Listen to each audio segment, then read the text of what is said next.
Olá, bem-vindo ao nosso canal da Paróquia São Judas Tadeu, Diocese de Rio Branco. Esse é o programa semanal de catequese e é uma alegria recebê-lo aqui. Te convido a permanecer conosco, se inscrevendo no nosso canal. Eu sou o Padre Anderson Marçal Pires e esse encontro é o programa de catequese Semana Cheia de Graça. Que a graça de Deus cresça em nós sem cessar. A Dei Verbo é o tema que nós estamos trabalhando dos documentos do Concílio Vaticano II. Hoje gostaria de retomar com vocês a experiência da comunidade cristã, que nos fala que a revelação, a natureza da revelação é toda ela vontade de Deus. Deus quer se revelar. Hoje poderíamos dizer que Deus é comunicador por excelência. E essa revelação foi sendo preparada ao longo da história da salvação, criando o Verbo universo, como nós vemos em João 1,3, e conservando, Deus proporciona aos homens, nas coisas criadas, um permanente testemunho de si. E, além disso, o intuito de abrir caminho a uma salvação superior manifestou-se a si mesmo desde os primórdios do nosso tempo. Então, Deus foi se revelando na criação, a criação fala de Deus, mas a gente não pode cair no panteísmo, né? E considerando todas as coisas como deuses. Muito longe disso, as coisas criadas nos falam de Deus. A experiência da meditação nos permite contemplar os detalhes, os elementos da criação e como eles nos remetem à força criadora de Deus. A história da salvação vai nos mostrando e revelando que Deus se comunica com o gênero humano permanentemente, a fim de dar a vida eterna a todos aqueles que, pela perseverança na prática do bem, procuram a salvação. A seu tempo, Deus chamou Abraão, a fim de fazer dele um grande povo. Assim começa a história dos patriarcas e a história da salvação. Deus nos fala por meio do seu Filho. A Carta aos Hebreus nos recorda que de muitos modos Deus falou outrora, mas ultimamente nos falou de modo absolutamente pleno através de Jesus Cristo, a encarnação do Verbo de Deus, Criador de todas as coisas, Jesus de Nazaré. Ele é a última e mais plena revelação de Deus. É o próprio Cristo que cita, né? Quem me vê, vê o Pai, eu e o Pai somos um, eu e o Pai trabalhamos, né? Somos trabalhadores. Então, essa imagem de Deus que em Cristo se revela para nós. E nós acreditamos nisso. É o Cristo, a palavra encarnada do Pai. Seus gestos, palavras, a ressurreição, o Pentecostes atestam a presença e permanente força de Deus no meio de nós, agindo entre nós, para a nossa salvação. A economia da salvação, outra expressão que a Dei Verbo traz, no seu número 165, diz: a economia, o processo de salvação, está, pois, como uma aliança nova e definitiva. Jamais passará e já não há que esperar nenhuma nova revelação pública antes da gloriosa manifestação de nosso Senhor Jesus Cristo. Ou seja, Jesus Cristo é a manifestação plena e definitiva daquilo que Deus quer e deseja para toda a humanidade, a salvação. Então, a síntese, o grande projeto de salvação está na pessoa de Jesus. Nós podíamos citar, por exemplo, o Evangelho de São Lucas, capítulo 4, versículo 14 em diante, quando Jesus na sinagoga diz: o Espírito do Senhor está sobre mim, a proclamar o ano de graça do Senhor, libertar os cativos, curar os cegos e assim por diante. Quer dizer, ali está meio que o programa de vida de Jesus, o programa de sua ação salvadora. E essa é a plenitude de toda a revelação. E aqueles que abraçam essa revelação estão no caminho da salvação, estão no caminho da verdade. A revelação deve ser recebida por nós com uma atitude de fé, né? O Deus que revela deve-se obediência e fé. A fé é dom de Deus que nos abre a razão e o entendimento à vontade por meio do Espírito Santo.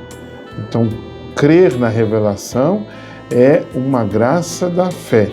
E nós precisamos da fé para continuar crendo na revelação. A fé é necessária para que a revelação alcance sua plenitude na vida de cada um de nós.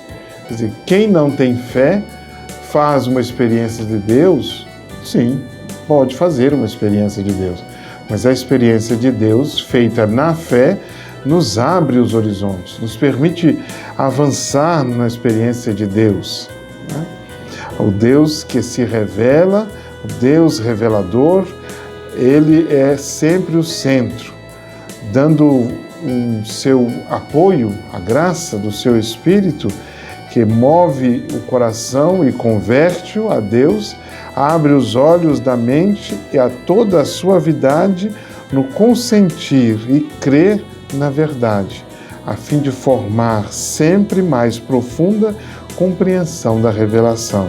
E o mesmo Espírito Santo aperfeiçoa continuamente a fé por meio dos seus dons. Então, a fé é algo que é dinâmico, nós cremos, nós recebemos esse dom de Deus, mas graças à ação e à intervenção do Espírito Santo através dos seus dons, que a fé se amplia e nós mergulhamos mais no mistério de Deus e a partir dessa experiência profunda de Deus, nós enxergamos o mundo. Continuemos sempre meditando a respeito da revelação que se passa para nós através das Sagradas Escrituras. Nesse segundo momento do nosso programa semanal de catequese, uma semana cheia de graça, convido você, meu irmão, minha irmã, a ir se preparando para celebrar já o domingo 23º do tempo comum. O 23º domingo do tempo comum nos traz como leitura do Evangelho para a meditação de todos nós, em todas as comunidades na Igreja, Brasil afora, no mundo inteiro, não é verdade? É o Evangelho de Mateus, capítulo 18, versículos de 15 a 20. Uma página bonita do Evangelho de Jesus Cristo que nos é apresentada para a meditação. Se me permite citar aqui o texto, Jesus disse a seus discípulos: se o teu irmão pecar contra ti, vai corrigi-lo, mas, em particular, a sós contigo. Se ele te ouvir, tu ganhastes o teu irmão. Se ele não te ouvir, toma contigo mais uma ou duas pessoas, para que toda a questão seja decidida sob a palavra de 2 ou 3 testemunhas. Essa primeira parte do Evangelho é algo muito prático, dentro do contexto do Evangelho de Mateus, tendo já explicado para nós as parábolas do reino, aqui o reino se assemelha, Jesus começa aqui uma catequese da vida fraterna, como deve ser a vida dentro das comunidades do reino. A primeira e irrenunciável característica da comunidade do reino é a acolhida. Acolher a todos, sem exceção. Depois, a partir desse capítulo 18, é uma comunidade onde se vive uma vida fraterna, em que, em nome do amor, nós nos perdoamos mutuamente. O perdão oferecido aqui, como proposta de Jesus, é o que nós chamamos de correção fraterna. Que a nossa convivência seja marcada pelo amor, sem sombra de dúvidas, mas quando necessário, a correção seja fraterna. E acho que Jesus diz isso porque, quando nos falava do joio e do trigo, ele pedia paciência. Não vamos arrancar o joio, porque corremos o risco de arrancar junto o trigo. É exatamente isso. Se nós formos apressados no condenar aquele que errou, nós corremos o risco de perdê-lo para sempre e perder aqueles que estão no seu entorno, porque uma atitude impensada pode ser um prejuízo pastoral ou um prejuízo para a vida comunitária. Então, observância desse cuidado fraterno. E ir sob duas testemunhas, procurar aquele que está obstinado a permanecer no seu erro. É diante das testemunhas em que a igreja procura reconciliar-se com aquele que se afastou, que errou. Se ele não vos der ouvido, dizei-o à igreja. Se nem mesmo a igreja lhe ouvir, seja tratado como se fosse um pagão ou um pecador público. Esse é o conselho de Jesus, que é o extremo. É quando todas as alternativas já houverem sido esgotadas, aí apelar para a igreja, né? E se nem assim ouvir, que ele seja deixado de lado, né? Mas Jesus insiste: em verdade eu vos digo, tudo que ligardes na terra será ligado no céu, e tudo que desligardes na terra será desligado no céu. De novo eu vos digo, se 2 de vós estiverem de acordo na terra sobre qualquer coisa que quiserem pedir, isso lhes será concedido por meu Pai que está no céu. Pois onde 2 ou 3 estiverem reunidos em meu nome, eu estou aí no meio deles. Ao falar do perdão, essa dinâmica tão humana, tão amorosa e profundamente cristã, a maioria de nós se depara numa situação de que podemos dizer e classificar como uma saia justa. Perdoar não é fácil, um desafio. Mas é preciso perdoar sempre. É outro conselho de Jesus. Sempre, 70 vezes 7 significa perdoar sempre. Mas como esse perdão deve ser dado? Eu sempre uso uma imagem para falar das consequências da dificuldade em perdoar. Quando nós dizemos, não, eu não tenho raiva, só tenho uma mágoa, então significa que o coração não está curado. Então, se alguém nessa condição diz perdoar, o perdão não é sincero, porque o coração, a vida, está cheia de mágoas. Mágoas, a palavra, ela nos lembra a má água, uma água ruim que dentro de nós apodrece. Apodrece nosso olhar, apodrece nosso ouvir, apodrece os nossos relacionamentos, porque algo que não é bom está sendo cultivado dentro de nós. Então procuremos deixar passar, perdoar sim, mas perdoar quando o coração estiver amadurecido, cicatrizado. Quando alcançarmos essa condição espiritual, que o perdão seja dado definitivamente para o outro, sem voltar atrás, sem puxar o extrato das pendências do passado, ir para frente.